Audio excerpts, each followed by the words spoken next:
I will shortly be seeing His Majesty the King to offer my resignation as Prime Minister. To the country, I would like to say first and foremost, I am sorry.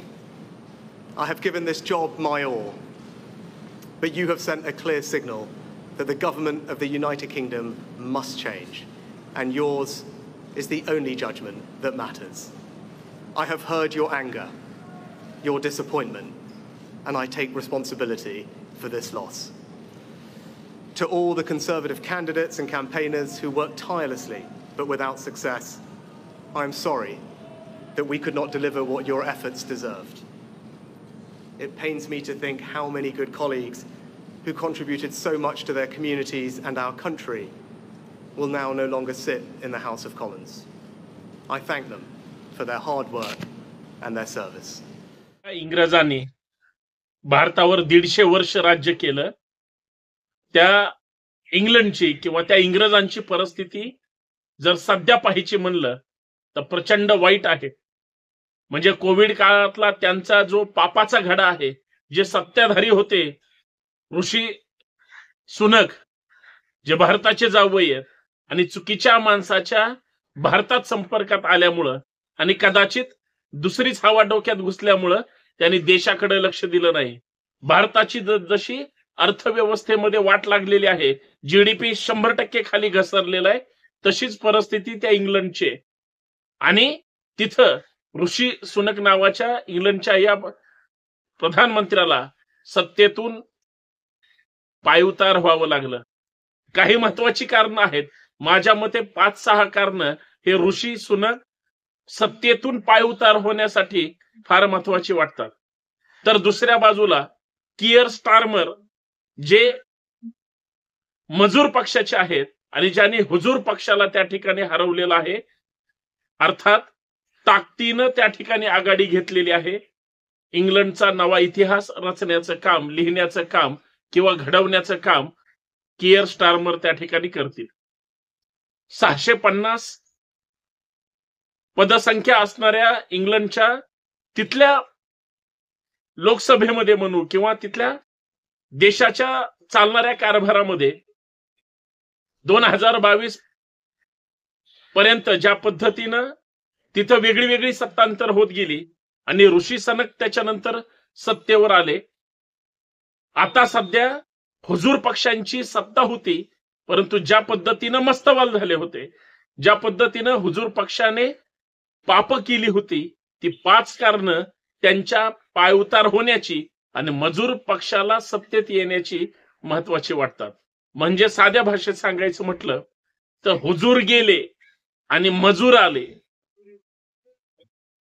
ज्या पद्धतीनं हुजरेगिरी किंवा हुकूमत गाजवण्याचं काम हुजूर पक्षाने केलं आणि या इंग्लंडला त्या ठिकाणी अर्थव्यवस्थेचे धिंदवडे निघालेल्या त्या देशाला परत एकदा मजुरांची साथ, मजूर पक्षाची साथ मिळून परत एकदा अर्थव्यवस्थेचा गाडा चांगला चालावा म्हणून त्या ठिकाणी मजूर पक्षानं मिळवलेली सत्ता ही फार महत्वाची आहे.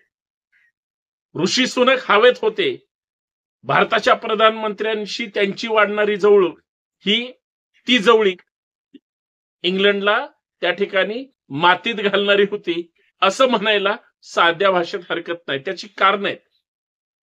ऋषी सुनक यांचं सगळ्यात महत्वाचं कारण म्हणजे कोविड काळामध्ये, लॉकडाऊनच्या काळामध्ये त्यांनी इंग्लंडमध्ये केलेलं दुर्लक्ष. पार्टीगेट म्हणून हुजूर पक्षाची नोंद आहे इंग्लंडमध्ये. म्हणजे ज्यावेळेस लोक मरत होती, लोक महामारीमध्ये अडचणीत होती, त्यावेळेस हेच ऋषी सुनक आणि त्यांची सगळी जी काही हुजूर पार्टी आहे ते पार्ट्या जोडत होते, आनंद उत्सव साजरा करत होते. ते त्यांच्या सत्तेच्या नशेमध्ये होते. आम्ही काय कोविडला, काय कोविडच्या बापाला सुद्धा घाबरत नाही किंवा आम्ही जनतेला वाऱ्यावर सोडून देऊ, अशी आयडियोलॉजी, बॉडी लँग्वेज ह्या ऋषी सुनकची होती. दुसरा महत्वाचा त्या ठिकाणी ऋषी सुनक सत्तेतून जाण्याचा दुसरा प्रकार मध्ये इंग्लंडची ढासळलेली अर्थव्यवस्था. इंग्लंडच्या अर्थव्यवस्थेमध्ये वाट लागण्याचे किंवा इंग्लंडमध्ये ज्या पद्धतीनं भारताची अर्थव्यवस्था ढासळलेली आहे त्याच्या किती पट तरी जास्त ही इंग्लंडची अर्थव्यवस्था. म्हणजे बघा, ज्या इंग्रजांनी, ज्या गोऱ्या लोकांनी तुमच्या माझ्या इथल्या भारतीयांवर, भारत देशावर 150 वर्ष राज्य केलं, जोक नाही. 2-2, 3-3, 4-4 पिढ्यांवर त्या ठिकाणी सरकार होतं त्यांचं. इंग्रजांची हुकूमत होती. त्या इंग्रजांची आजची परिस्थिती तिथली अत्यंत दयनीय आहे, अत्यंत वाईट आहे आणि तोंड दाखवायला सुद्धा ऋषी सुनकला जागा नाही. आता हे कोण आहेत ऋषी सुनक? ऋषी सुनक हे जे भारतातले फार मोठे उद्योग मूर्ती आहेत, उद्योगपती आहेत आणि ज्या पद्धतीनं इथल्या उद्योगपतींवर त्यांचा दबदबा आहे असे नारायण मूर्ती यांचे ते जावई आहेत. राज्यसभेच्या आत्ताच राष्ट्रपतींच्या कोट्यातून ज्यांची निवड झाली त्या सुधा मूर्ती त्यांचे ते जावई आहेत. नारायण मूर्ती आणि सुधा मूर्तींचे जावई म्हणजे हे ऋषी सुनक, जे भारतीय वंशाचे आहेत पण ते इंग्लंडमध्ये राहतात आणि तिथल्या इंग्लंड मधल्या राजकीय कारकिर्दीमध्ये त्यांनी त्यांचा ठसा उमटवून ते सत्तेवर सुद्धा आले, पण सत्ता चालवू शकले नाहीत. त्यांचं फक्त नाव आणि गुणगान तिथं झालं. कामाच्या बाबतीत मात्र त्यांनी जी काही इंग्लंडची वाट लावली म्हणून त्यांना सत्तेतून पाय उतार व्हावं लागलं. सगळ्यात महत्वाचा तिसरा त्यांचा पराभव म्हणजे इंग्लंडचे ऋषी सुनक जे काही प्रधानमंत्री म्हणून काम करत होते त्यांची संगत कदाचित वाईट लोकांशी होती. आता ते भारताशी होती, शोधा कुणाशी होती, लक्षच त्यांनी दिलं नाही आणि त्यांना तिकडे पराभव पत्करावा लागला.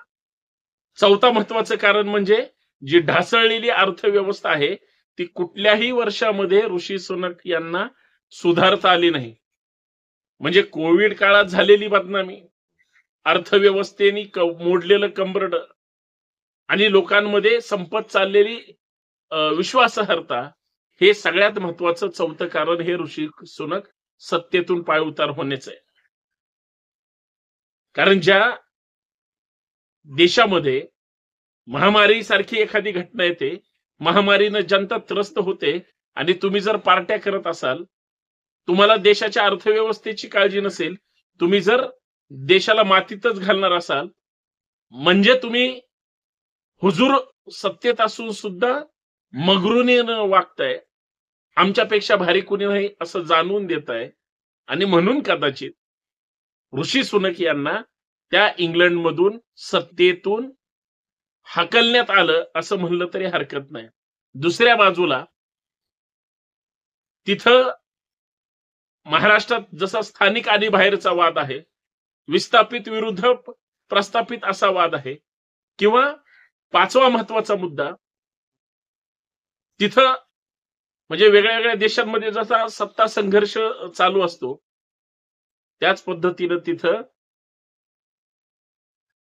स्थानिक आणि परत ते तिथं राहणारे आणि बाहेरचे, पण राहणारे आणि बाहेर हाकलून देणारे यांचा एक फार मोठा संघर्ष आहे. कियर स्टार्मर मात्र त्या लोकांच्या बाजूनं त्यांचा सॉफ्ट कॉर्नर आहे.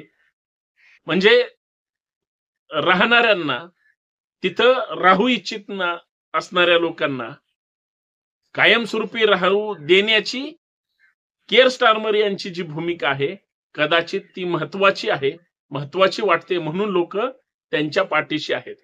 बाकी त्यांच्या अंतर्गत गोष्टी असतील, परंतु ह्या महत्वाच्या 5 कारणामुळे कदाचित ऋषी सुनक हे सत्तेतून पाय उतार झाले आणि भारताचे जावई तर हरलेच हरले, पण हुजूर हरले आणि मजूर सत्तेत आले. हा मोठा गेम चेंजर इंग्लंडमध्ये खास करून महत्वाचा आहे.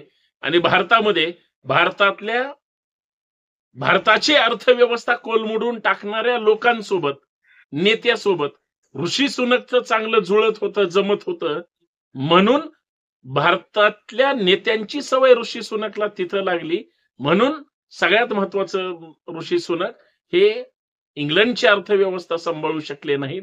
म्हणून पराभवाचे भारतातली लोक सुद्धा, अर्थात नेते म्हणा, त्या तिकडे नजरेने पाहतायत आणि भारतातल्या नेत्यांची संगत ऋषी सुनक यांच्या पराजयाची त्या ठिकाणी कारण आहेत असं म्हणायला हरकत नाही.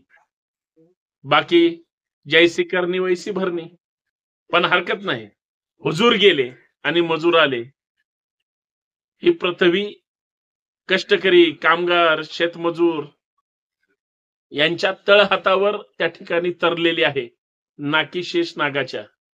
मग ते मजूर असू द्या किंवा हुजूर असू द्या, लोकांना बरोबर माहित असतं खरे कोण आहेत आणि खोटे कोण आहेत. धन्यवाद.